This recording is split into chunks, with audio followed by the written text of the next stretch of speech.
2024, Tesla grossed $97.7 billion and paid a tax rate of 0.4% on that income. In 2023, Amazon grossed $574.8 billion and paid a 6% tax rate. In 2024, Microsoft grossed $19.65 billion and paid an 18% tax rate. In 2023, Meta platforms, including Facebook and Insta, and I'm sure there are others, grossed $164 billion, and they paid an 18% tax rate on that income. In 2024, Walmart grossed $681 billion and paid a 23.4% tax rate on the income. In 2024, Procter & Gamble had $84 billion in income and paid a 20.2% tax rate. Johnson & Johnson had $88.82 billion in income and paid a 15.7% tax rate. In 2016, Donald Trump's net worth was $32.4 million and he paid $750 in taxes. And in 2017, his net worth was $12.9 million and he paid $750 in taxes. And my husband and I here in small town Arkansas pay 35% on our income every year. Our business here in small town Arkansas pays 35% in taxes every year. So when you look at these people who are getting SNAP benefits, who on the national average is $187 a month, that they are getting. They are not the problem. The single mother trying to feed her kids so that she can afford Christmas presents, not the problem. The 70-year-old grandma who's disabled, getting $187 a month to buy what she can, not the problem. Until you turn around and stop with the propaganda that is meant to make you look down on these people and think that they're the problem and not realize that the billionaire companies who are paying less in taxes than me in Arkansas, okay, that's the problem. It's not the person on welfare. It's not, no matter what they say, the little bit that comes out of your check to help them, that's not the problem, because the big amounts that aren't coming out of these corporations' checks could easily feed everybody. Stop listening to the propaganda. Stop listening to what they're trying to tell you and who they're trying to tell you to hate, because in reality, the only people that we should be forcing to change the way they spend their money are the billionaires. There's something really crazy going on in the part of the Bay Area that I grew up in, and it's only now starting to get mainstream media attention. I grew up in Solano County, which is just north of the East Bay. A couple years ago, my dad started telling me about this thing that was happening, where some really shady sounding company was offering people massive amounts of money to sell their farmland. These are mostly small family owned farms. They don't make a lot of money and they've been there for generations. So this group was offering people way too much money for their land. When people didn't want to sell, they started suing the hell out of them. So these are small farmers being sued by this weird venture capital sounding organization, and they have no idea where the money is coming from or who's even suing them. And then it comes out that the people who are trying to buy up all this farmland and sue these small farmers, some of the most powerful and wealthy Silicon Valley billionaires, including the co-founder of LinkedIn, Steve Jobs' wife. Some of the richest people you can imagine are buying up acres and acres of farmland in seemingly the middle of nowhere. Like, this is the boonies. And once people find this out, they go from a really secretive organization to a massive public campaign called California Forever. So far, they've bought 62,000 acres of land in Solano County, and what they want to do with it is build a city, completely planned with dense housing and public transportation, all that good stuff. But in order to build the city, they need to pass a ballot referendum in November. So they've started paying all these canvassers to go out and talk to people. But these canvassers have been deliberately lying to people about what they're signing, saying that they're signing petitions for affordable housing or funding Medicare, even things like fighting the fentanyl crisis in the Bay Area. They're just straight up lying to people, suing people, causing havoc left and right. California Forever is trying to argue that this project will help eliminate the housing crisis in California, and here's why that's totally wrong. Now, NIMBYism sucks, but just building new stuff isn't really going to help anyone if there's no guarantee that that will be affordable housing. The idea that California's housing crisis is a result of not having enough units for people to live is a complete lie. There were 60,000 vacant units in San Francisco. The problem is not that there aren't places for people to be. The problem is that they can't afford to be there. It's a completely manufactured crisis from greedy landlords and private equity firms like BlackRock. We should be building more dense, affordable housing in California, but California's housing crisis is not a result of not having enough places for people to live. It's a product of poverty. We know this because what contributed to the skyrocketing rates of homelessness in the Bay Area in the aftermath of the pandemic wasn't that people were fighting for housing units in San Francisco. It was actually the opposite, that a lot of people left San Francisco because their jobs went remote, and the economy basically left with them. A lot of businesses and restaurants closed because their customer base had left, and the people that were left behind couldn't find work that paid them a livable wage, and they couldn't find affordable housing. Not because there weren't places for them to live, but because all of our housing stock is owned by private equity firms, just like the one trying to build this utopian city in Solano County. If we want to end the housing crisis, we need to end capitalist greed. I was just listening to The Journal, which is a Wall Street Journal podcast, and they had Jamie Dimon, who is the CEO of JP Morgan, which is the largest bank in America, on it. And within 2 minutes, my jaw was dropped at the shit he was saying. It is so fucking out of touch. And this is the largest bank in America. I had to stop and make this TikTok. Here you go. As the chief exec of America's biggest bank, you have an unrivaled insight into the financial health of the US consumer. What are people doing with their money right now? Yeah, you have to look a little bit in context. The consumer's in pretty good shape right now. The consumer has, unemployment's under 4%. It's been there for 2 years. They still have excess money from COVID. If you go back to looking at the amount of money that was spent during COVID, it was $6 trillion through various means and various programs. They're still spending it down. Housing prices are up, stock prices are up, jobs are plentiful. I'm sorry, what? The stimulus checks, the ones that went out in 2020 and 2021, 3 and 4 years ago, we're still spending it down? Who is he talking about? People are not doing well. This country is literally unaffordable. Childcare, groceries. You've got colleagues out here telling us to eat fucking cereal for dinner. Everything is up in price. Even for those who are making ends meet and are able to still save, we have to be conscious as fuck to where you're putting your money because nothing is at a good price. What does he mean the consumer is doing well? Like, these are the biggest decision makers in our financial systems. These are the people who work with Congress and who are talking about how do we create like a soft landing of inflation. And he thinks we're doing okay. Like, guys, this is scary. I mean, it's been fucking scary. Let's be real. No one's surprised. Hello everyone, welcome back to my YouTube channel. My name is Anthony and it's always amazing having you here commenting so that we can engage in dialogue. So today we are talking about how our billionaires are out of touch with reality. You know, I found a grocery receipt from 2019 and groceries were $160, you know. Almost the same receipt today is $312. The billionaires are out of touch because they don't live like us and they don't care. We are scraping and clawing to pay these billionaires all that we have for what we need. They are thriving while we are struggling. When I tell you that they are always shaming us to cover up for a billionaire, I mean it. There is one billionaire couple in California that utilizes more water than every single resident of Los Angeles combined. Their name is the Resnicks, and they own the Palm Wonderful Company, which owns Fiji water, Palm pomegranates, and Wonderful pistachios. Also, huge Zionists. In 1994, the public water access in California was taken away from the state and divided up amongst a bunch of private contractors.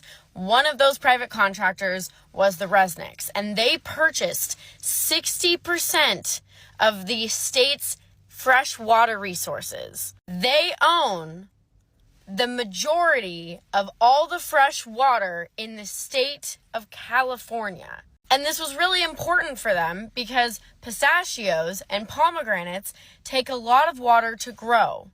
So they purchased the majority of all of the water in California in order to grow their crops. And then they strong-armed all of the other farmers growing pomegranates and pistachios out of the market so that they could charge $7 to $10 for a single fucking bag of pistachios. But let's also talk about Fiji water. They purchased a natural spring of fresh water in Fiji, an island in the South Pacific. They took it away from the indigenous people, built a water packaging plant around the spring, and then rehired back the indigenous people at like $1 a day just to sell you and I boxed motherfucking water for $3 a goddamn bottle. It is not about you versus me. It is all of us versus the CEOs. All of us versus the Resnicks. California needs to fucking revolt and take back water as the public resource that it should have always been. So I'll preface by saying that I'm not American, I'm Canadian, but I live in America, I own property in America, and I pay American taxes. And I read the new administration's new tax plan, and it looks like I get a tax cut. And I guess I just wanted to say that I don't need a tax cut. I'm I'm happy to pay taxes. I believe I should pay taxes. And I actually believe that people like me should probably pay more tax. I've been very fortunate and am very privileged, and I'm happy to pay my fair share. And I guess it's just a little confusing to me because in this tax plan, 95% of Americans, basically Americans that make less than $360,000 a year, will not get tax cuts. They will have their taxes go up, which means their cost of living will go up and their income will go down. And that's really shitty. And I'm just so confused because you have so much of the American population who voted for a president that so clearly does not act in their best interest. And, instead of attacking the root causes of whatever is contributing to this massive wealth disparity, is instead, distracting the public with issues and really throwing, scapegoating women, people of color, and queer people and trans people. And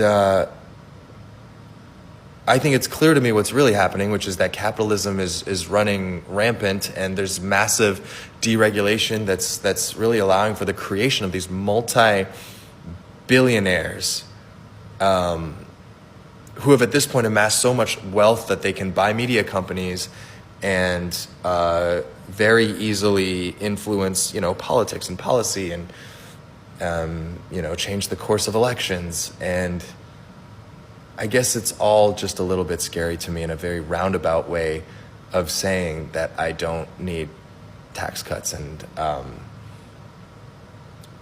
I guess just making a verbal promise to myself that any money that I save from these tax cuts in this administration, I will be donating instead. But yeah, hope everyone's doing okay. That's it. I appreciate that people are having a hard time. Me too. Yeah. I work for a living. If I had all the money in the world, I would not be here. Okay? So I'm a working person. Working person? This is the most out-of-touch thing I've ever heard a celebrity say. We got to run some numbers and put this into perspective. The median household income in America is $80,000. And after taxes, it's about $66,000, and this is before 401k contributions and health insurance. You have been famous for 40 years and have a net worth of $60 million.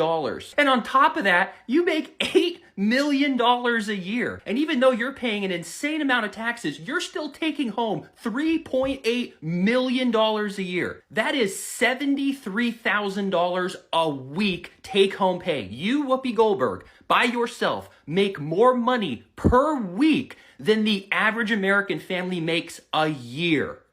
And you're going to sit here and say that you relate to the struggle of the American people? Do you realize that people have not recovered financially since the pandemic? The American dream ain't real, never was. It's a bedtime story they tell the poor so we don't wake up and burn the whole system down. Work hard, play by the rules, and you'll make it. Yeah? Then why are millions of us barely scraping by while billionaires hoard enough money to end poverty 100 times over? They tell us it's about effort, that if you're struggling, it's your fault. Not the rigged economy, not the landlords jacking up rent 150% since the 90s, not the fact that minimum wage hasn't kept up with inflation since the 60s, and not the fact that half of us don't have $500 for an emergency while CEOs make that in a second. Nah, it's you. You just didn't try hard enough. I say bullshit.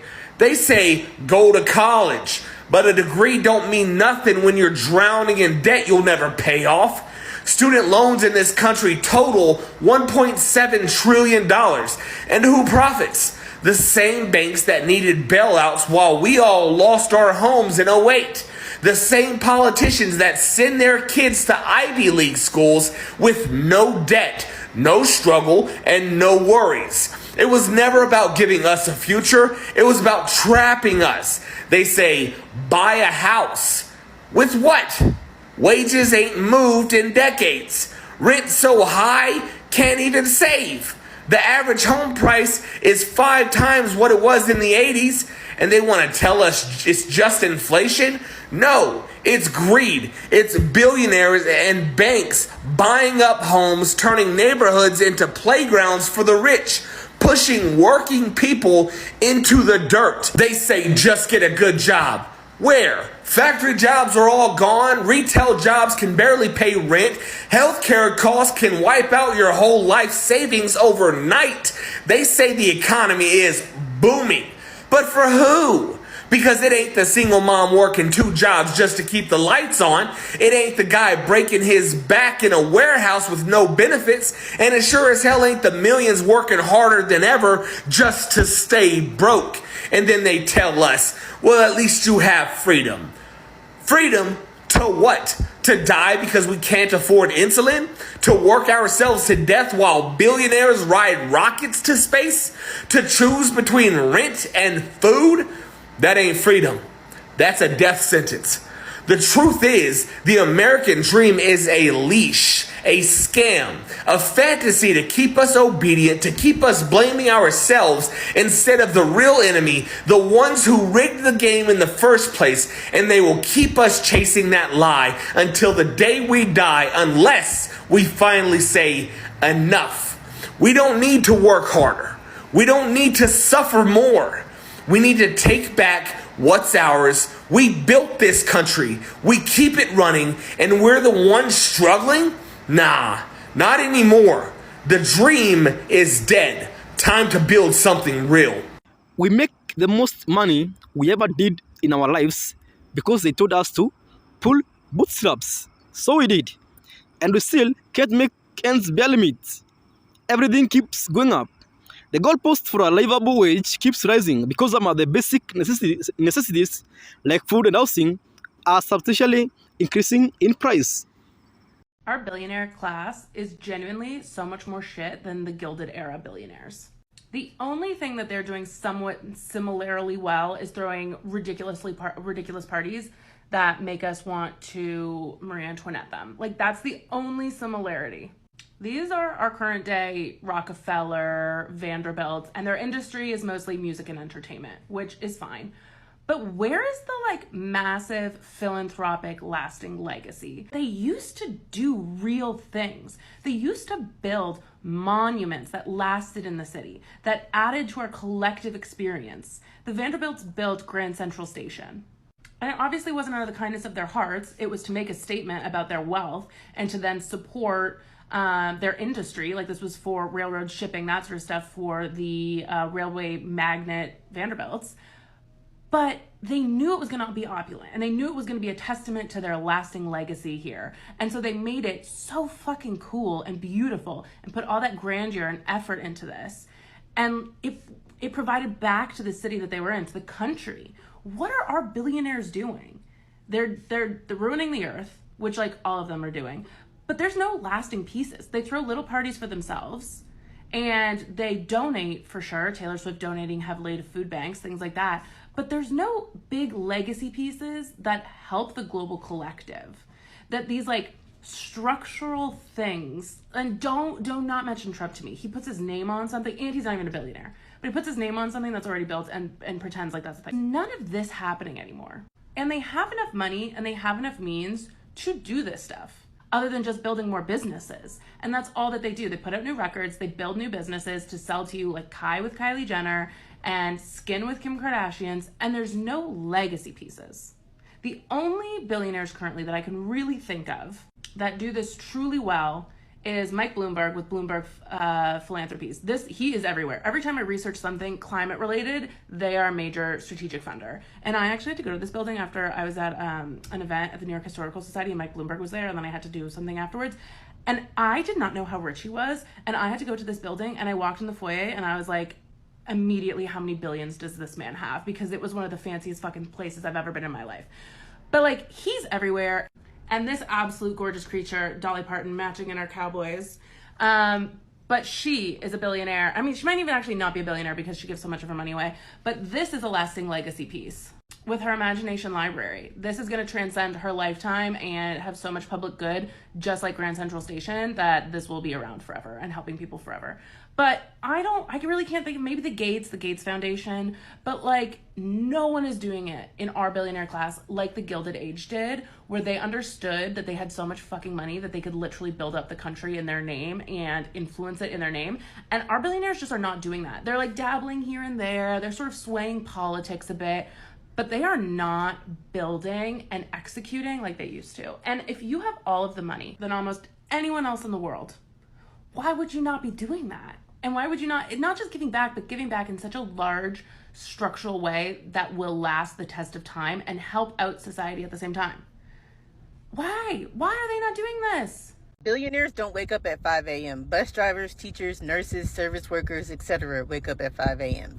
Billionaires wake up whenever they want because their wealth doesn't come from their own labor. It comes from the labor of people who will never be billionaires, like those bus drivers, teachers, and nurses that we just talked about. Honestly, this is the truth. Technically, billionaires don't even have to go to work. They could be on vacation and working from there.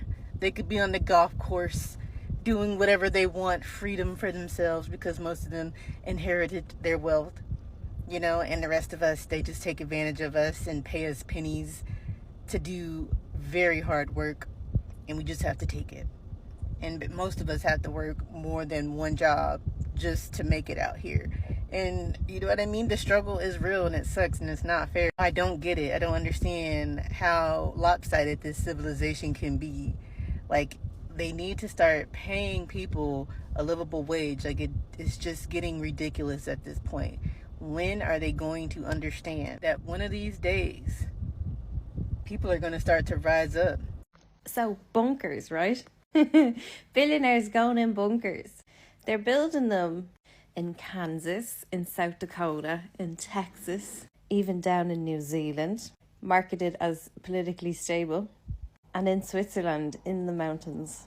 There's a long tradition of building defense caves for elite clients.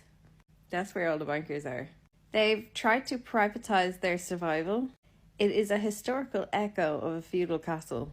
It reflects the collapse of social trust. The elites know that their time is ticking and the system is failing. They could act and save the world and be a hero. Instead, they're building bunkers. Some of these bunkers even have multi-level flats, shooting ranges and hydroponics and a cinema. The biggest one is in the Czech Republic, marketing themselves oppidum as the largest billionaire bunker in the world. It even has an art gallery. But what they are not considering, it seems, is that power for a billionaire is actually not your money. It's the network around them, the staff, the data, the public institutions, the governments, the army. Going into a bunker cuts you off from all of that. It's a retreat, not a throne. Once sealed into their bunker, the billionaire ceases to be a player in global politics or finance. They are reduced to the same conditions as a miner or a submarine crew, except they have a cinema. Actually, submarines have the nice perks. They are reliant in their bunker on the stockpiles they brought in, and they will be unable to influence the world outside.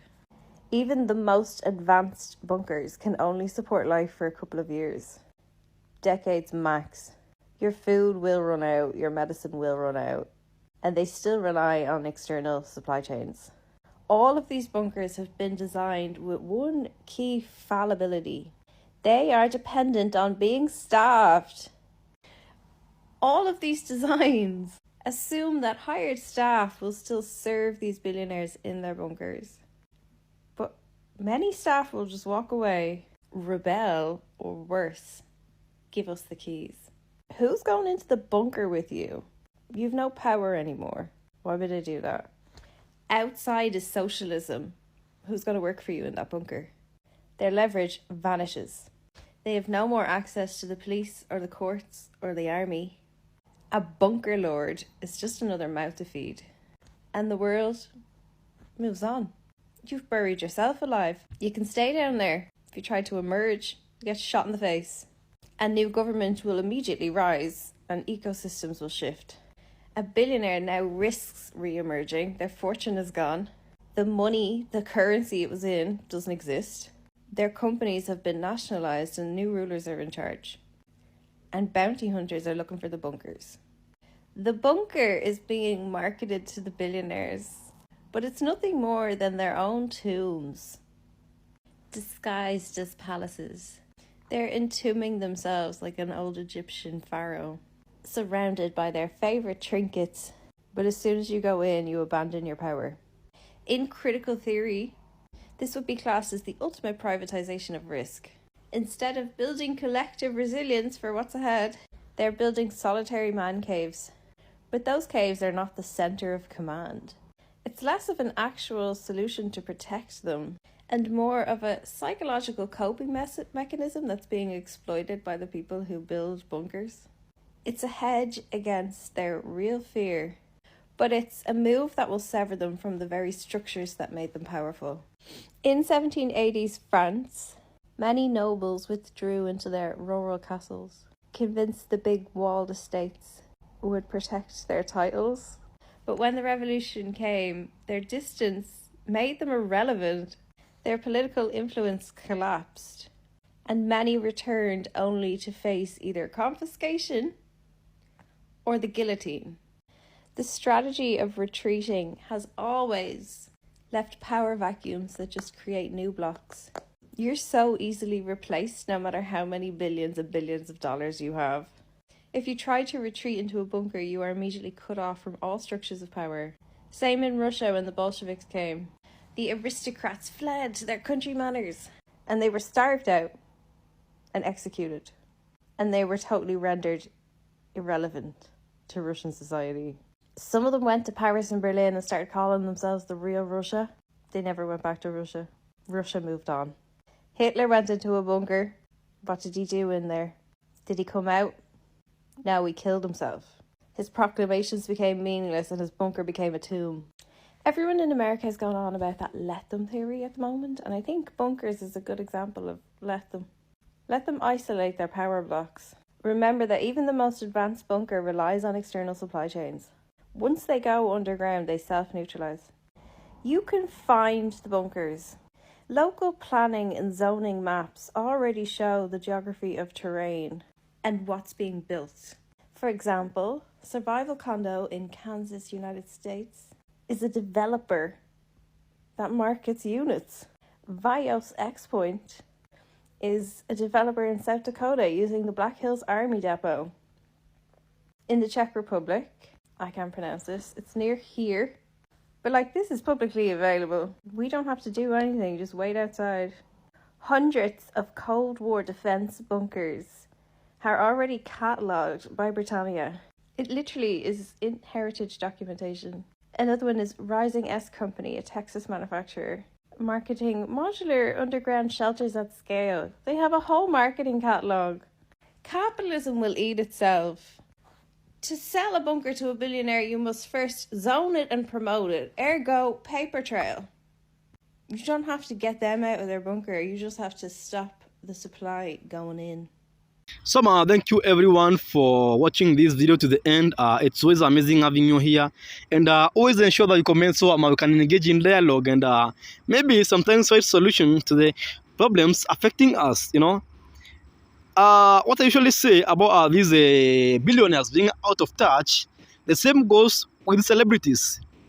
They all need to cool it with their political BS and just make entertainment.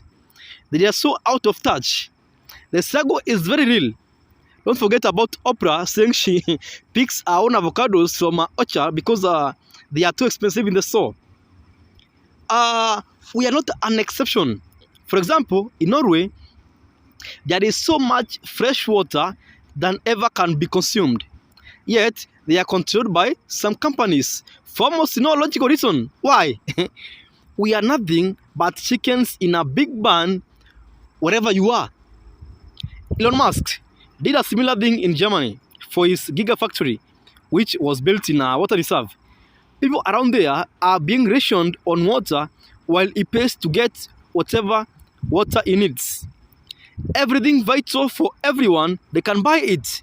Whatever price, it's almost free compared to their wealth. The mere existence of multi-billionaires is slavery. No one defends a billionaire quite like poor Republicans. And when they say that they hate socialism, they can't even define what it is. This is very important. No other species on Earth would allow singular members to hold all of the resources of survival and abundance. No other species. In the current administration, they are crashing the economy on purpose, so they can scoop up more assets. People worried about the price of eggs are about to lose their house. They love that self-made man mythology.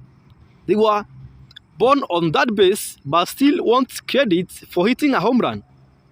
In 1789, France's top 1% controlled nearly half the world, while a loaf of bread consumed 8% of the average worker's wages. Imagine. This unsuitable economic position led to the French Revolution. Just a little history, and history repeats itself. What are your thoughts? Tell us in the comment section. So what I usually say, stay alert, stay focused, think on your own, don't fall for the government psyop. And until the next video, I thank you for your attention to this matter.